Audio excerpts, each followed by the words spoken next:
Perkara inilah tuan-tuan yang memang ramai antara kita gagal. Dan sebab tu bila mana hamba balik ke Malaysia, hamba diamanahkan oleh Tok Syekh Pakir Daud. Dia kata, Wan, mu pijak mana-mana surau, mu jangan buka kitab, melainkan mu selesaikan 5 perkara ini. Cerita hukum, cerita masalah kaedah, cerita masalah apa yang dikatakan wajib, sunat dan sebagainya. Sekurang-kurang kita boleh membedakan dan akhir sekali berusaha untuk menyampaikan supaya kita kepada Allah Subhanahu Wa Taala. Dan sebab tu kita nak mengaji benda ni. Tak lama tuan-tuan, takbir, Fatihah, tahiyat, selawat, salam. Kalau hamba datang kuliah insya-Allah tiap-tiap bulan sekali, setahun boleh habis. Dah tak lama sekejap ni. Allahu Akbar. Baik. Kembali, itu cerita sejarahnya. Allahu Akbar, baca. Yang pertama sekali, wajib bagi orang yang semayang membedakan hukum. Ni paling penting. Bila sebut Allahu Akbar, yang wajib ialah lafaz, bukan perbuatan. Dan begitu juga alik dengan salam. Takbir, Fatihah, tahiyat, selawat, salam. Assalamualaikum warahmatullahi kanan. Assalamualaikum warahmatullahi kiri. Baju biru ke kanan ke wajib, berpaling ke kiri ke wajib. Berpaling kanan wajib, ke kiri sunat. Baju pink, haji mak ada, berpaling ke kanan ke wajib, berpaling ke kiri ke wajib. Berpaling ke kanan wajib, berpaling ke kiri sunat. 2. Pakai songkok belakang sekali. Comel tu ada dah. Tak lah. Allah tak ada. Berpaling mana wajib? Berpaling ke kanan ke wajib, berpaling ke kiri ke wajib. Kanan wajib. Anda pasti dengan jawapan anda? Pasti kan? 3. Nak tengok mana muka yang tak lagi datang ni. Jangan takut hati tak tanya dah. Kita kenal dengan orang yang boleh jawab. Allahumma salli ala. Entah. Berpaling ke kanan ke wajib, berpaling ke kiri ke wajib. Kanan wajib. 4 dah. Nak cari lagi seorang. Baju peta kuning, berpaling ke kanan ke wajib atau berpaling ke kiri ke wajib? Sudah muncul rupa yang timur boleh jawab. Allahu Akbar. Sebab tu beruntung tuan-tuan boleh hadir pada hari ini. Sebab tu hamba nak sangat rendah masalah ni. Benda yang simple, benda yang mudah, begitu ramai antara kita yang salah jawab. Ulama kata hukum berpaling ke kanan ni sunat, berpaling ke kiri ni sunat. Kalau kita kata wajib, Imam Salafi Ismail, Assalamualaikum warahmatullahi. Sah tak yang dah? Sudah. Sah tak? Sah. Kenapa sah? Kerana lafaznya wajib. Yang berpaling ni sunat. Faham mana ibarat? Begitu juga aku nak bincangkan masalah takbir. Hukum angkat tangan ni sunat, tetapi hukum lafaznya wajib. Kalau tuan-tuan angkat tangan hebat sekalipun,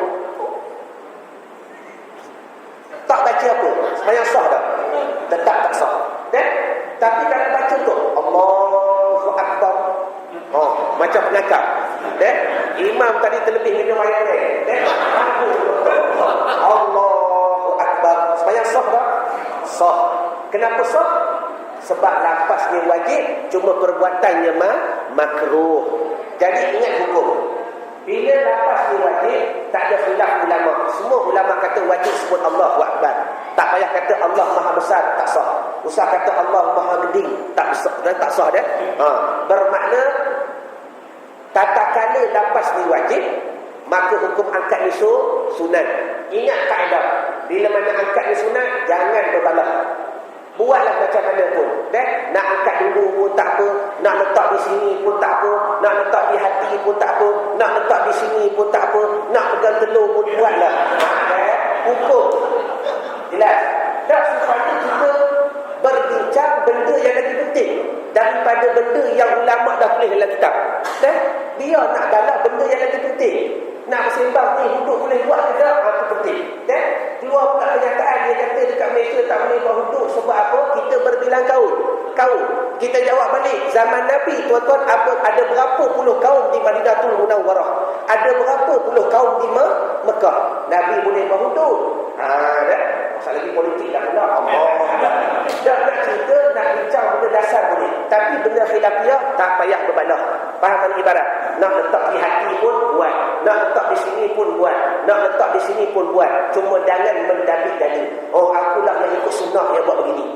Yang buat begini akulah yang ikut sunnah. Yang buat begini akulah yang ikut sunnah. Sedangkan kita pun tak pernah melihat Nabi SAW bersembahyang.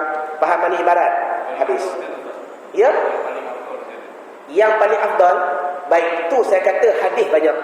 Sebab tu ingat dalam masalah sembahyang, hari ni kita dengar baik.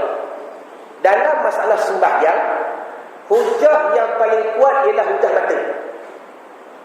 Mana dalil Nabi kata sallu kama raaitumuni usalli, sembahyanglah kamu sebagaimana kamu tengok aku sembahyang. Nabi tak kata sembahyanglah kamu sebagaimana kamu tahu aku sembahyang. Bermakna dalam kaedah sembahyang kata ulama, hujah yang paling kuat ialah hujah mata. Maknanya kita mengaji dengan satu guru, satu ustaz. Bila ustaz tu buat begini, maka kita berpegang inilah hujah yang paling kuat. Contoh paling mudah, entah jemput di surau ni 30 ustaz. Daripada 1 hari bulan sampai 30 hari bulan jemput 30 orang ustaz. Dan entah duduk di hadapan. Masa ustaz tu sembahyang sunat tengok. Dalam 30 nescaya ada yang berbeza. Betul tak? Tapi daripada 30 tu kita buat research, 25 orang ustaz letak di sini, di antara pusat dengan dada. Maka kita berpegang inilah yang paling afdal. Kerana apa? 25 ustaz tu takkanlah dia buat satu benda yang tak ada dalil.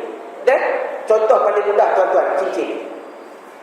Hamba dulu masa mengaji di pondok dan sebagainya suka pakai cincin di sebelah jari manis ke? Manis Dan kita sendiri juga pernah jumpa hadis dari Nabi SAW bermakna sunat pakai cincin di sini. Betul. Tetapi bila mana hamba mengaji dengan Habib Umar bin Muhammad bin Salim bin Hafiz. Siapa dia Habib Umar? Cicit daripada Nabi SAW yang ke-38. Ulama besar Yaman. Di antara ulama yang hafal dalam kepala dia 100,000 hadis. Dan telah dimasyhurkan oleh ulama-ulama lain, diangkat beliau sebagai muhaddisin. Dia pakai cincin di mana? Dia pakai cincin di sini. Bila mana hamba mengaji dengan beliau, kita tak payah tanya dah. Ini Habib Umar pakai cincin dekat jari kelingking ni ada hadis ke? Tak boleh, langgar adab. Maknanya bukan tak boleh tanya.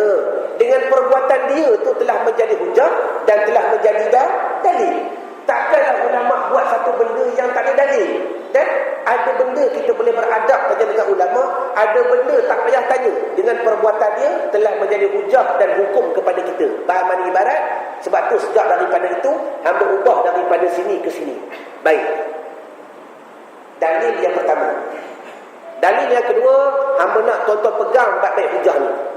Kenapa Ustaz Irwan kata dalam masalah sembahyang mata yang paling kuat daripada hadis? Kerana berlaku pada hari ini tuan-tuan, perdebatan dalam masalah hadis dibawa juga oleh orang jahil. Dan sebagai contoh paling mudah, ahli sunnah dengan wahabi, tak masuk lagi syiah, mu'tazilah, itu lagi mudah. Kita buat paling mudah. Ahli sunnah dengan wahabi, dua-dua ni tuan-tuan membawa dalil. Contoh, ahli sunnah kata Nabi bila sembahyang diangkat tahiyat begini, asyhadu an la ilaha illallah wa asyhadu anna muhammadar rasulullah. Betul? Buat wahabi pula dia buat dalil. Dia kata Nabi ketika pakai tahiyat dia menggerakkan jari begini. Contoh baik, ada yang buat begini dan sebagainya. Baik. Adakah kita nak kata dia salah? Tak, sebab dia ada hujah, ada dalil dan sebagainya. Kesimpulannya tuan-tuan, di sini di manakah ketepatannya? Ni pula kita kena faham. Sedangkan dulu ada hujah, dulu ada dalil. Maka yang paling tepat, manakah yang dilakukan oleh begitu ramai ulama? Dan manakah yang dilakukan oleh begitu ramai ulama? Kerana apa?